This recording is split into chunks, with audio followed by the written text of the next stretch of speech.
अस्सलाम वालेकुम नाज़रीन गिरामी। इस नौजवान ने जो सवाल किया मोबाइल की मिसाल दे के कि देखो ये एक मोबाइल है, इसका बनाने वाला कोई है, हम मानते हैं, लेकिन ये हमें एक छोटे बच्चे को आप कैसे समझाएंगे कि आप यानी अल्लाह के हाँ सिर्फ मजहब इस्लाम है, दूसरे ख़त्म है।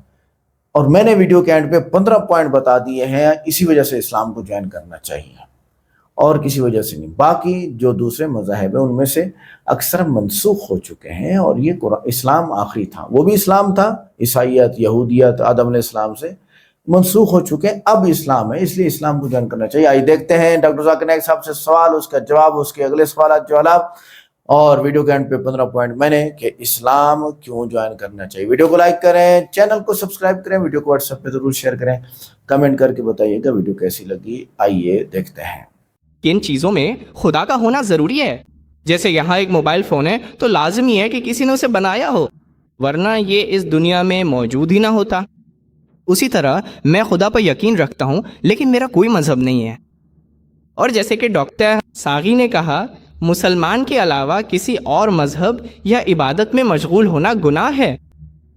लेकिन आप इस छोटे से बच्चे को कैसे कायल करेंगे कि सिर्फ यही मज़हब सिर्फ इस्लाम ही है और कोई नहीं। लेकिन शायद दूसरे मज़ाहिब के लोग या शायद आप लोग भी यही कर रहे हैं, क्योंकि आप कह रहे हैं कि गैर मुस्लिम गुनाह कर रहे हैं। और आप जानते हैं ये चीज़ें मज़ाहिब के दरमियान होती रहती हैं। भाई ने अच्छा सवाल किया है। उन्होंने एक ईसाई नाम बताया, अगर मैंने सही सुना हो, लेकिन कहा कि वो ईसाई नहीं है। वो कहते हैं कि वो खुदा पर ईमान रखते हैं। अगर एक मोबाइल फोन है तो उसका कोई बनाने वाला है, इसी तरह वो खुदा पर ईमान रखते हैं। बहुत अच्छा, अल्हम्दुलिल्लाह, मुबारक हो। लेकिन वो कहते हैं कि आप मुझे कैसे साबित करेंगे कि मुझे सिर्फ इस्लाम ही को क्यों मानना चाहिए। ये बहुत अच्छा सवाल है भाई। इस्लाम एक अरबी लफ्ज है, शायद आप इसका मतलब नहीं जानते, तो अरबी को भूल जाएं, उसे एक तरफ रख दें। आपको जिस चीज की पैरवी करनी चाहिए, अल्लाह ताला कुरान में सूरे आल इमरान 3 बाब आयत नंबर 19 में फरमाते हैं, इन्ना दीना इंदल्लाहिल इस्लाम। अल्लाह सुब्हानहू व तआला के नजदीक सिर्फ एक ही दीन काबिल कबूल है और वो है इस्लाम, यानी अल्लाह सुब्हानहू व तआला के सामने अपनी मर्जी को झुकाकर हासिल होने वाला अमन। अगर आप खुदा को मानते हैं कि वो मौजूद है और आप मजहब को नहीं मानते, मजहब की तारीफ क्या है? मजहब का मतलब है खुदा पर यकीन। तो अगर आप खुदा को मानते हैं और कहते हैं कि मजहब को नहीं मानते, तो आप तजाद कर रहे हैं। ऑक्सफोर्ड डिक्शनरी की तारीफ के मुताबिक मजहब का मतलब एक माफोकुल फितरत वजूद या खुदा पर यकीन करना है जो इताअत का मुस्तहिक है।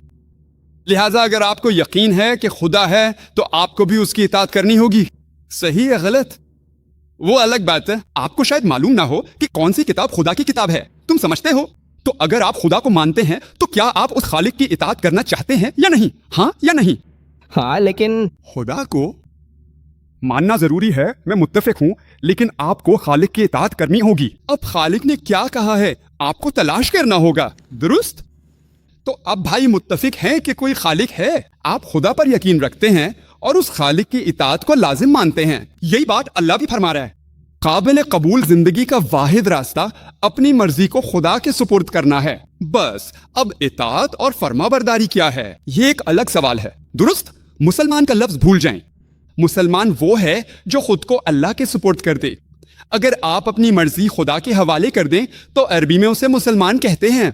सिर्फ जाकिर नाम रखने से कोई मुसलमान नहीं बन जाता। अगर मैं कहूं मेरा नाम जाकिर है तो मैं मुसलमान नहीं बन जाता।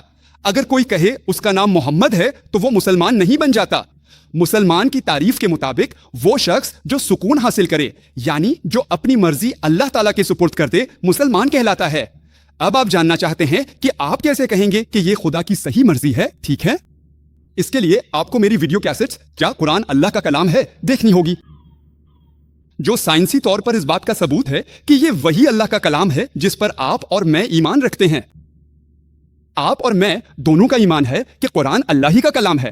इस मौजू की मजीद तफसील के लिए मेरी वीडियो कैसेट देख लीजिए। मैं यहाँ सवालों के जवाब देने आया हूँ। मेरे पास यहाँ 4 घंटे हैं और कल आप मेरी बात के लिए आ सकते हैं। शरीयत का मतलब है अल्लाह का कानून, इस्लाम का कानून, पूरा या अधूरा। अगर आप इस गुफ्तगू को सुनेंगे तो ये जुज़वी तौर पर आपको कायल कर लेगी। मुकम्मल जवाब के लिए मेरी वीडियो कैसेट देखें کیا قرآن خدا کا کلام ہے؟ اور انشاءاللہ آپ کو یقین ہو جائے گا کہ یہی واحد راستہ ہے جو صحیح ہے۔ ناموں پر نہ جائیں، عربی ناموں پر نہ جائیں، لوگوں کو یا ان لوگوں کو نہ دیکھیں جو ان پر عمل نہیں کرتے۔ اسلام کا فیصلہ اس بنیاد پر نہ کریں کہ اس کے ماننے والے کیا کر رہے ہیں۔ اگر گاڑی اچھی ہے مگر ڈرائیور اسے ٹھوک دے تو آپ کسے قصوروار کہیں گے، ڈرائیور کو یا گاڑی کو؟ ڈرائیور کو۔ مسلمانوں کو دیکھ کر اسلام کا فیصلہ نہ کریں بلکہ قرآن سے کریں۔ اسی طرح گاڑی کو پرکھنے کے لیے آپ اس کا کیٹلاگ دیکھتے ہیں، اس میں حفاظتی اقدامات کیا ہیں، اس کا اوسط کیا ہے، وغیرہ وغیرہ۔ یہ آپ اس وقت فیصلہ کرتے ہیں جب آپ ایک ماہر ڈرائیور کو سیٹ پر بٹھا کر دیکھتے ہیں۔ تو اگر آپ کسی انسان کو دیکھ کر اسلام کو جاننا چاہتے ہیں تو سب سے بہترین مثال آخری پیغمبر حضرت محمد صلی اللہ علیہ وسلم کی ہے۔ اگلا سوال یہاں اس بھائی کی طرف سے ہے۔ ہاں، میں حاضر ہوں، میں MBBS کر رہا ہوں۔ سر، آپ نے کہا تھا کہ جانوروں کو مارنا غلط ہے، اور کوئی کہتا ہے کہ ہمارے اندر بھی خدا موجود ہے، اور اگر خدا ہر چیز میں موجود ہے تو پھر ہم بتوں کی عبادت کیوں نہ کریں؟ اس میں بھی تو خدا ہے نا؟ پھر اگر نہیں تو خدا کہاں موجود ہے؟ برائے کرم وضاحت کریں، شکریہ۔ بھائی نے بہت اچھا سوال کیا ہے، آپ پر بھی سلامتی ہو بھائی، اللہ سبحانہ و تعالیٰ کی رحمت اور برکت آپ پر ہو بھائی۔ بھائی نے بہت اچھا سوال کیا ہے۔ یہاں تک کہ قرآن میں بھی ذکر ہے کہ خدا ہر جگہ موجود ہے۔ مسلمان بھی یہ مانتے ہیں کہ خدا ہر جگہ موجود ہے، یہاں تک کہ ہندو بھی یہ مانتے ہیں کہ خدا ہر جگہ موجود ہے۔ تو پھر بت کی پوجا کرنے میں کیا حرج ہے؟ خدا بت میں بھی موجود ہے، خدا انسانوں میں بھی موجود ہے، تو پھر بت کی پوجا کرنے میں کیا حرج ہے؟ بھائی، قرآن میں کہیں بھی یہ ذکر نہیں ہے کہ خدا کا جسم ہر جگہ موجود ہے۔ قرآن میں کہیں بھی یہ ذکر نہیں ہے کہ خدا کا جسم ہر جگہ موجود ہے۔ مجھے معلوم ہے کہ بہت سے مسلمانوں میں یہ غلط فہمی پائی جاتی ہے کہ خدا ہر جگہ موجود ہے۔ قرآن میں کہیں بھی یہ نہیں کہا گیا کہ وہ ہر جگہ موجود ہے۔ قرآن یہ کہتا ہے کہ اللہ کی قدرت ہر جگہ موجود ہے، اللہ کے پاس طاقت ہے۔ قرآن کی آیت ہے، تم جدھر بھی رخ کرو گے تمہیں اللہ کا چہرہ نظر آئے گا۔ یہاں چہرے سے مراد اللہ کی قدرت ہے۔ اللہ ہر چیز کو کنٹرول کرنے کی طاقت رکھتا ہے۔ لیکن یہ جملہ کہ وہ ہر جگہ موجود ہے نہ قرآن میں کہیں آیا ہے اور نہ ہی کسی حدیث میں۔ مجھے معلوم ہے کہ کچھ مسلمان غلط فہمی کی وجہ سے یہ یقین رکھتے ہیں۔ یہ کہیں بھی ذکر نہیں ہوا، لیکن اس کے قدرت موجود ہے، قدرت ہر جگہ موجود ہے۔ اب آپ کے سوال کے بارے میں، خدا کہاں موجود ہے اور ہم بت کی عبادت کیوں نہیں کر سکتے؟ خدا کہاں موجود ہے؟ قرآن کہتا ہے کہ اللہ عرش پر ہے۔ وہ حدیث جس میں ایک عورت نبی کے پاس آئی اور پوچھا خدا کہاں ہے، آپ نے اوپر کی طرف اشارہ کیا۔ خدا نے فرمایا اس کے پاس ایمان ہے، اس کے پاس یقین ہے۔ تو خدا عرش پر، تخت پر موجود ہے۔ تخت پانی پر موجود ہے، تخت آسمانوں میں بلند ہے۔ اللہ سبحانہ و تعالیٰ انسان کے اندر نہیں ہے، وہ کنٹرول کر سکتا ہے۔ اللہ فرماتا ہے وہ تمہاری شہرک سے بھی زیادہ قریب ہے۔ اس کا مطلب یہ ہے کہ وہ سب کچھ جانتا ہے، اس کی قدرت موجود ہے۔ اس کا یہ مطلب نہیں کہ خدا خود شہرگ میں آ گیا ہے، اس کا یہ مطلب نہیں ہے۔ یعنی اللہ قادر ہے، وہ تمہارے قریب اور تم سے محبت کرنے والا ہے، وہ تمہیں اور ہر چیز کو بخوبی جانتا ہے۔ اللہ کی اجازت کے بغیر ایک پتا بھی نہیں گر سکتا۔ اب آپ کے سوال پر آتے ہیں، ہم بتوں کی عبادت کیوں نہیں کر سکتے؟ اگر آپ قرآن پڑھیں تو قرآن سورہ مائدہ سورہ نمبر 5 آیت نمبر 90 میں کہتا ہے، جس کا میں نے حوالہ دیا، کہ بت پرستی منع ہے۔ یہی بات اگر آپ بھگوت گیتا میں پڑھیں، بھگوت گیتا کہتی ہے باب نمبر 7 آیت نمبر 20 میں کہ جن لوگوں کی عقل مادی خواہشات نے چرا لی ہے، بھائی یہ نوٹ کر لیں، بھگوت گیتا باب نمبر 7 آیت نمبر 20 کہ جن لوگوں کی عقل مادی خواہشات نے چرا لی ہے وہ دیوی دیوتاؤں کی پوجا کرتے ہیں۔ تو مادی سوچ رکھنے والے لوگ بت پرستی کرتے ہیں۔ اگر آپ چھاندوگیا اپنشد پڑھیں باب نمبر 6 سیکشن نمبر 2 آیت نمبر 1 تو اس میں لکھا ہے ایکم ایودتم۔ یہ سنسکرت کا لفظ ہے جس کا مطلب ہے کہ خدا صرف ایک ہے، اس کا کوئی دوسرا نہیں۔ شویتا شترا اپنشد باب نمبر 6 آیت نمبر 9 میں ذکر ہے، نہ چسیا کسی جمتا نہ چادیپ، یعنی اس کا کوئی باپ نہیں ہے، اس کے والدین نہیں ہیں۔ اللہ تعالیٰ کا کوئی باپ نہیں ہے، اس کی کوئی ماں نہیں ہے۔ قادر مطلق خدا سے کوئی برتر نہیں ملا، اس کا کوئی مالک نہیں ہے۔ اس کا ذکر شویتا اپنشد میں ہے۔ बाब नंबर 4 आयत नंबर 19। इसकी कोई मिसाल नहीं है। आयुर्वेद में इसे मजीद दोहराया गया है। बाब नंबर 32 आयत नंबर 3। इसकी कोई तस्वीरें नहीं हैं। अल्लाह ताला की कोई तस्वीर नहीं है। तो जैसे ही आप अल्लाह ताला की कोई तस्वीर बनाते हैं, आप वेद के खिलाफ जा रहे हैं, आप भगवत गीता के खिलाफ जा रहे हैं। भगवत गीता, वेद, ये तमाम सहीफे बुत परस्ती के खिलाफ बात करते हैं। तफसीलात के लिए आप मेरी तकरीर सुन सकते हैं, कल नहीं बल्कि अगले इतवार जनवरी 18 को हिंदू मत और इस्लाम में मुमासलतों पर, और मैं इस मौजू पर तफसील से बात करूंगा। तो हिंदू मत में भी बुत परस्ती मना है। फिर वो ऐसा क्यों करते हैं? हिंदू उलमा के पास इसके लिए एक खास मंतिक है जिसका आप जवाब भी दे सकते हैं। आप मेरी तकरीर में आएं हिंदू मत और इस्लाम में मुमासिलतों पर, और इंशाअल्लाह मैं इस पहलू पर मजीद इल्म फराहम करूंगा। उम्मीद है यही सवाल था। इसी सवाल का जवाब दिया गया था। क्या आपका इस पर कोई जवाबी सवाल है? सर, सबसे पहले मुझे इस पर एक शक है जनाब। मेरा सवाल है, मैं यहाँ इस्लाम की मुखालिफत करने या हिंदू मत का वकील बनने के लिए नहीं आया हूँ, ना ही किसी और चीज के लिए। मेरा सवाल सिर्फ आपकी तकरीर की बुनियाद पर है। और जी बिल्कुल, ये ठीक है, बहुत अच्छा। भाई ने बहुत अच्छा सवाल किया है कि अगर आप अगली जिंदगी में, आखिरत में असल चीज देखें, दोजक को देखें, हर कोई मान लेगा कि हमें ईमान लाना चाहिए था, हमसे गलती हुई, लेकिन अल्लाह उन्हें वापस नहीं भेज सकता और उनकी याददाश्त को साफ नहीं कर सकता, क्योंकि वो फिर वही गुनाह करेंगे। तो अल्लाह उन्हें यहाँ क्यों नहीं दिखाता? ये बहुत अच्छा सवाल है भाई। अल्लाह यहाँ भी आजमाइशें देता है, और अल्लाह ने कुरान में दोजख का भी जिक्र किया है। कौन दोजख में जाएगा? क्या वहां आग नहीं है? हम सोचते हैं कि जन्नत कहाँ है, कवर हम थोड़ी देर बाद देख लेंगे, तो हम उस पर ईमान नहीं लाते। हम ईमान नहीं लाते। आजमाइशों के हवाले से अल्लाह आपको सिर्फ झलकियां दिखाता है। मिसाल के तौर पे ईद्स, अल्लाह कुरान में फरमाता है कि उसने बहुत सी कौमों को, बहुत सी उम्मतों को पहले अजाब दिया है, और उसने कौम लूत और मुख्तलिफ कौमों को मुकम्मल तौर पर मिटा दिया।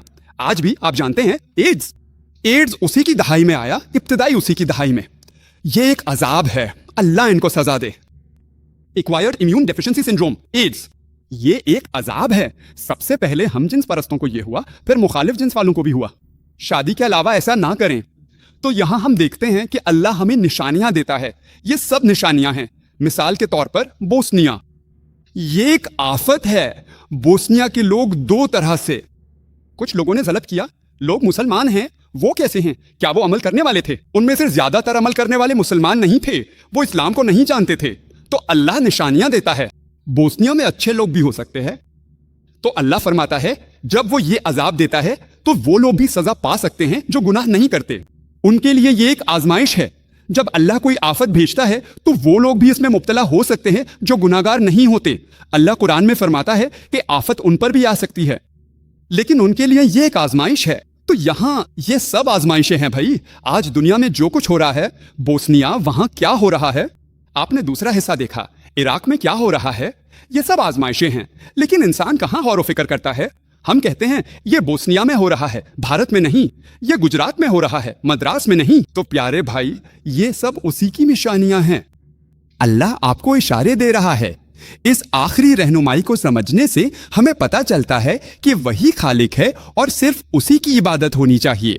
हम हर हाल में अल्हम्दुलिल्लाह कहते हैं। आपका सवाल हल हो गया होगा। क्या हम इससे अगला सवाल कर सकते हैं? हमारे पास मजीद चंद सवालात के लिए वक्त है। आखिरी 2 सवाल। हाँ भाई। अस्सलाम वालेकुम जनाब। डॉक्टर साहब से शायद ये मेरी पहली मुलाकात है। जाकिर नाइक साहब, मैं आपकी तकरीर से बहुत कायल हूँ। आपका नाम और पेशा बता दें। बराए मेहरबानी, मुर्तज़ा मेरा नाम है और मैं एम बैचलर ऑफ आर्ट्स कर रहा हूँ। तो मेरा एक छोटा सा सवाल था जनाब। आपने बताया कि अल्लाह पाक जानते हैं कि हम में से हर एक क्या करने वाला है, हम में से हर एक आगे क्या करेगा, ये दुनिया क्यों बनाई गई है और हमारा अंजाम क्या है। मैं अगले लम्हे क्या करने वाला हूँ यह भी तय हो चुका है। ठीक है, तो क्या इस दुनिया को इम्तिहान कहना जायज़ है? क्योंकि जब भी हम लफ्ज़ इम्तिहान इस्तेमाल करते हैं, मंतिकी तौर पर यह शायद एक ऐसा वाक़या होता है जिसके नताइज मालूम नहीं होते। तो जहां कहीं भी हम आजमाइश का लफ्ज़ इस्तेमाल करते हैं कि यह दुनिया एक आजमाइश है, तो क्या हम इसकी तौजीह पेश कर रहे हैं? क्योंकि अगर हमें पहले से मालूम है, अगर अल्लाह को मालूम है कि नतीजा क्या होने वाला है, कि हम में से हर एक कहाँ जा रहा है और हम में से हर एक क्या बनने वाला है, तो फिर हम यहाँ क्यों हैं? मैं सवाल समझ गया। बराए करम एक वक्त में एक सवाल पूछे। नहीं, मुझे बात पूरी करनी है। सवाल करे। जी हाँ, बिल्कुल ठीक है। आप बोल चुके हैं। अगर आप एक साइंसदान हैं और आपको पहले ही मालूम है कि इसका नतीजा क्या निकलने वाला है, तो फिर तजर्बा करने की क्या जरूरत है, और आप इसे करना ही क्यों चाहते हैं? भाई ने एक सवाल पूछा है। बेहतर है कि गैर मुस्लिम पहले माइक पर आएं, रजाकार गैर मुस्लिमों को आगे लाएं, तमाम गैर मुस्लिमों का खैर मकदम है, आप आगे आ जाए, ये ज्यादा बेहतर रहेगा। भाई मुर्तजा ने सवाल किया कि जब कोई इम्तिहान होता है तो उसका नतीजा मालूम नहीं होता, अगर नतीजा मालूम हो तो फिर इम्तिहान कहाँ है? अगर कोई साइंसदान तजुर्बा करता है तो उसे नतीजा मालूम नहीं होता, अगर उसे नतीजा मालूम हो तो फिर इम्तिहान क्या हुआ? बहुत अच्छा, कोई अल्लाह को इम्तिहान में नहीं डाल रहा। अल्लाह को नताइज मालूम है, लेकिन अल्लाह इम्तिहान में नहीं है। हम इम्तिहान में हैं और आप और मैं नतीजा नहीं जानते। मैं अपना नतीजा नहीं जानता। मुझे नहीं मालूम कि मैं जन्नत में जाऊंगा। अगर मुझे मालूम होता कि मैं जन्नत में जाऊंगा तो मैं मद्रास तक क्यों आता? मैं पूरी दुनिया में सफर करता हूं, मेहनत करता हूं, मुझे नहीं मालूम मेरी जन्नत यकीनी नहीं है। अगर मेरी जन्नत यकीनी होती तो मैं अपनी मेडिकल प्रोफेशन क्यों छोड़ता और यहां आता? मुझे नहीं मालूम, मुझे यकीन नहीं है कि मैं जन्नत में जा रहा हूं। मैं अल्लाह सुब्हानहू व तआला के फजल का सवाल कर रहा हूं, रहम फरमा, मुझे जन्नत में डाल दो। अल्लाह सुब्हानहू व तआला से दुआ है। मैं नहीं कह सकता कि मैं अजीम हूं और जन्नत में जाऊंगा। इम्तिहान देने वाले को नताइज मालूम नहीं होते। तुम नहीं जानते कि तुम जहन्नम में जाओगे या जन्नत में। मुझे नहीं मालूम, लेकिन अल्लाह जानता है, और हो सकता है तुम महरूम रह जाओ। मेरी तकरीर का मकसद ये है कि जब उस्ताद इम्तिहान लेता है तो अक्सर औकात उस्ताद को नताइज मालूम होते हैं। उस्ताद जानता है कि ये तालिब इल्म पहले नंबर पर आएगा, उस्ताद जानता है कि ये फेल हो जाएगा। तो क्या तुम्हारा मतलब है कि मैं इम्तिहान में नहीं बैठूंगा? इम्तिहान तुम्हारा है, इम्तिहान उस्ताद के लिए नहीं है। और जब साइंसदान तजर्बा करता है तो साइंसदान वो बहनें जो ये समझती हैं कि बच्चों को सेक्युलर स्कूलों में भेजना ठीक है जब तक कि उन्हें घर पर इस्लाम सिखाया जाए, बराए करम इस पर तबसरा करें। बहन ने सवाल पूछा है। मैं इस मौजू की सोच से मुत्तफिक हूं। चेयरपर्सन ने उन्हें मौका दिया, इसलिए मुझे जवाब देना है। उन्होंने कहा कि क्या यह दुरुस्त है कि हम अपने बच्चों को सेक्युलर स्कूलों में भेजें और घर पर इस्लाम सिखाएं? बहन, सेक्युलर की तारीफ के मुताबिक इसका खुदा से कोई ताल्लुक नहीं होता। अगर आप बच्चों को सेक्युलर स्कूल भेजते हैं तो उनका खुदा से कोई ताल्लुक नहीं होता। आपका मतलब था वो गैर इस्लामी स्कूल जो ईसाई मिशनरियों और दूसरों के जेरे इंतजाम है। सेक्युलर स्कूल का खुदा से कोई ताल्लुक नहीं होता। अगर आप बच्चों को वहां भेजेंगे तो मसला होगा, क्योंकि वो सिखाएंगे कि खुदा नहीं है। फिर आपको घर पर पढ़ाना पड़ेगा कि खुदा है। यहां टकराव होगा, बच्चे को मसला होगा। इसी तरह अगर आप ऐसे दूसरे स्कूलों में भेजते हैं जहां गलत बातें सिखाई जाती हैं, जहां खुदा के अलावा दूसरों की इबादत सिखाई जाती है, तो वहां वो हजरत ईसा अलैहिस्सलाम की इबादत करते हैं, उन पर सलाम हो हर रोज सुबह के वक्त, और आप आकर कहते हैं कि ईसा की इबादत करना शिर्क है, तो बच्चा उलझन में पड़ जाएगा। आप जानते हैं हम क्या कर रहे हैं? ये हम ही हैं जो बच्चों में मसाइल पैदा कर रहे हैं। कसूर हमारा है। वालिदैन की जिम्मेदारी है कि वो ऐसा माहौल फराहम करें जो सही माहौल हो। ये ऐसा है जैसे बच्चों के हाथ पांव बांधकर उन्हें पूल में डाल दें और कहीं तैर कर दिखाओ, वो कैसे तैरेंगे? तो बहन, मेरा मशवरा है कि हमें दुनियावी इल्म की भी जरूरत है। ये अहम है।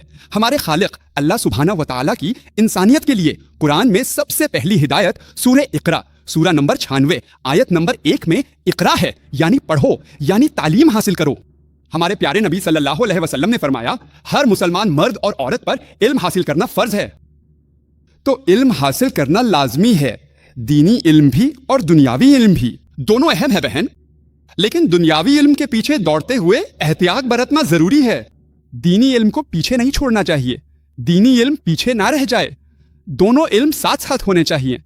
सबसे बेहतर यह है कि अपने बच्चों को ऐसे स्कूलों में दाखिल करें जो अल्लाह सुब्हानहू ताला के अहकामात से मुतसादिब ना हो। लेकिन सबसे बेहतरीन वो स्कूल है जो दोनों उलूम सिखाते हैं। तसव्वुर करें, स्कूल में आप डार्विन और उसका नजरिया पढ़ते हैं कि हम बंदरों से पैदा हुए हैं, और अल्लाह सुब्हानहू ताला फरमाते हैं कि हम आदम और हव्वा से पैदा हुए हैं। अब बच्चा उलझन में पड़ जाता है। आप कितनी उलझनें दूर करेंगे? सबसे बेहतर इस्लामी स्कूल हैं। बदकिस्मती से बदकिस्मती से इस्लामी स्कूल बहुत कम हैं, लेकिन अल्हम्दुलिल्लाह सुम्मा अल्हम्दुलिल्लाह अब पूरी दुनिया में बशमूल भारत बहुत से इस्लामी स्कूल कायम हो रहे हैं। कुछ आला मेयार के, कुछ दरमियाने मेयार के और कुछ कम मेयार के हैं। हमें चाहिए कि हम उन लोगों की मदद करें जो ऐसे स्कूल खोल रहे हैं।